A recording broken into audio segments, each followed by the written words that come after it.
What's up guys, it's Bebe. Welcome back to my channel again. As you can see, we got the same outfit on because I am filming 2 videos in one sitting today, all about moonrise. I just did a lineup review and now we're gonna talk first timer guide. I have been to moonrise before, so I want to give you guys just like a ton of tips, some things you should know before you go.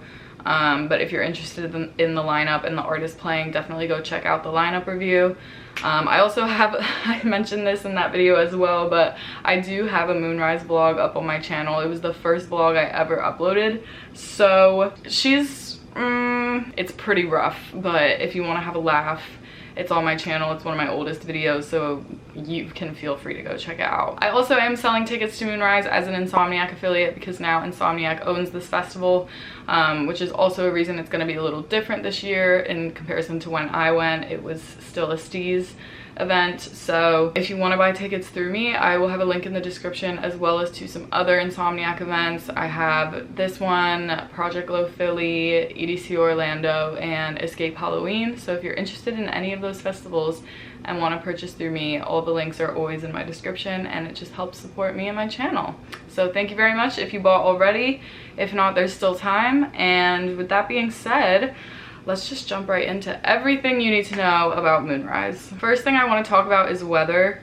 My biggest tip for the weather with moonrise, first of all, is to prepare for dust, just because it is in a raceway, like a race course, so there is a lot of dust. I remember when I went, I had to have a mask on for a majority of the time just because it does get pretty bad. So definitely bring a mask. Moonrise is also known for having pretty bad luck with weather in the past. I would just say be prepared for random rain. Bring a poncho, even if there's not necessarily rain on the forecast.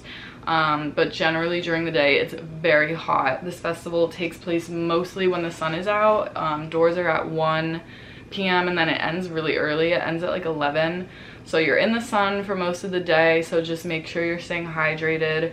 Have a hydration pack or be carrying a bottle of water with you, because it is very hot during the day. And then as far as what to wear, people are in pretty standard like EDM festival outfits for moonrise. A lot of people dress up and go full festival fit. You'll also see a lot of people who dress more casually.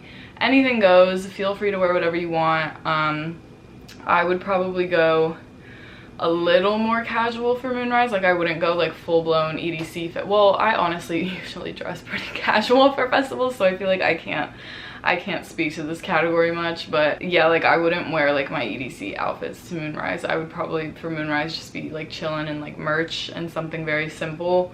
But to each their own. You can do whatever the fuck you want, baby. It's an EDM festival. Go crazy. As far as the crowd and like vibes and that kind of whole situation, I honestly think that the crowd at moonrise is pretty nice. At least it was when I went.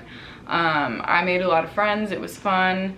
But when I went, it was also all ages. So now it's 18 plus. So I feel like that kind of weeds out like the high schooler type vibe. Although when I went, it was a pretty good mix of like very young people and also like kind of older-ish, like veteran ravers. I don't know, I feel like this year it'll probably be different though because of the age restriction. So someone report back to me. Let me know how the crowd is. Okay, let's talk venue. So Moonrise is at Pimlico Racecourse, which is just outside Baltimore. So the only thing I have to say with this, and I'm sure you guys have heard this online because people always talk about it, it's not in a great area. It's pretty unsafe if you stray too far from the venue, so just be aware of that for when you're entering in the beginning of the day, and most importantly when you're leaving at the end of the day. Be very careful with driving and Ubers. We Ubered to and from each day, and I definitely recommend, if you're doing that, leave the festival a little bit early to get an Uber home because it took a very long time to call a car. So just be careful. Don't stray too far from the raceway to call your car. I think now that it's owned by Insomniac, they'll probably implement their whole rideshare system. They have a whole like organization to it, so it will probably be a little less haphazard now. But I know when I went, there were people like walking all directions, like so far away from the venue to be able to get an Uber, and it's just not a great area. You don't want to do that. If you're driving yourself, be very wary of where you're parking. Make sure your car is locked. Don't have anything of value in it. Not saying this to like scare people. I feel like the way I'm talking about it sounds like really scary, you're fine, you're with thousands of people, just have your wits about you, and at the end of the night, don't be walking off by yourself, don't be going too far away from the venue or away from where everyone else is.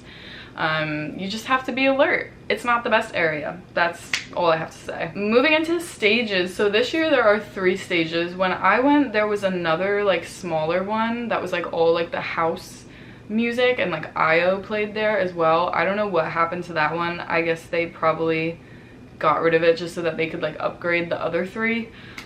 So there's only 3. There's the lunar stage and the stellar stage. These are like the main stages, if you will. And then there's the solar tent, which they put most of the bass artists in there. The solar tent is so much fun for bass music. They really like fine-tune the sound engineering of it so that it is bass heavy. So if you are a bass head, you will love solar tent. It's so much fun. And then lunar stage and stellar stage kind of hosts it. They're like almost the same size if I remember correctly. I forget which one was which on which side. All very fun, and yeah, but I definitely think solar tent is like the highlight of Moonrise. And then finally, just talking about overall vibe, Moonrise is a very like standard small scale EDM festival. There's generally very good energy. Like I said, I made friends at Moonrise when I went, and just had a great time. Everyone was very nice, very bass heavy, although obviously there's a lot of house artists on the lineup as well, and like melodic bass. It's very dubstep heavy, so if you're into that, like, you will have a great time. The crowd for that is awesome. I know also Excision is playing again, so like when I went, the big thing was like Excision. It was a lot of Excision fans. It's a super easy event to throw on the calendar. I know a lot of people this year are kind of like, wow, I sort of slept on Moonrise, because when I went to Moonrise, like, no one, like, you only went to it if you like knew EDM and were into raving. But I feel like now more people from like at least New York like saw the lineup and saw that INSOMNIAC bought it, and they were like, Moonrise. It's crazy how like amazing the lineup is for being so small scale. It was the same way even before INSOMNIAC took it over. Like, the lineup in 2019 was insane. So it's very, very fun. It's super easy to do. It's kind of like, it's bigger than if you guys did Project Glow in DC. It's a bit bigger than that, but still not really. Like, it's that kind of small vibe, super easy to get from stage to stage, barely even a walk. And I'm very excited to see what INSOMNIAC brings to the table with it. I am kind of bummed to be like missing that aspect of it, just because I want to see how it gets upgraded from the last time I went. I really almost considered going when the partnership was announced, but I just have decided to skip this year. I want to focus on other events that I had going on this year, other just like general travel. So I will not be doing Moonrise this year. I know a lot of my friends are doing, like, Excision is playing at Mirage for 2 nights in Brooklyn, and then everyone's going to Moonrise to go see him there. I will just be at Excision at Mirage. I'm not going to be at Moonrise this year. Whoever goes to Dimension Set, please send me videos. That's honestly, I said this in the lineup review, but that's like the main things pulling me to Moonrise this year were INSOMNIAC now owning it and Dimension. I saw the lineup and I was like, fuck. Moonrise will always be there. It's a very easy festival for me to go to if I ever want to go back. But this year I just wanted to prioritize some other events, you know? Wanted to do forest, wanted to do regular travel, do some things I haven't done yet. Like, I'm gonna do Red Rocks for the first time this year, so I'm just prioritizing new things rather than going back to the same festivals over and over. But I hope you guys have the best time ever. I hope this video helped you prepare. If you guys have any more questions at all, please feel free to leave them down below. Shoot me a message on Instagram or wherever. I'm always happy to answer. And yeah, subscribe if you haven't already for all of my content so you can always stay up to date. And I will see you guys in my next video. Peace.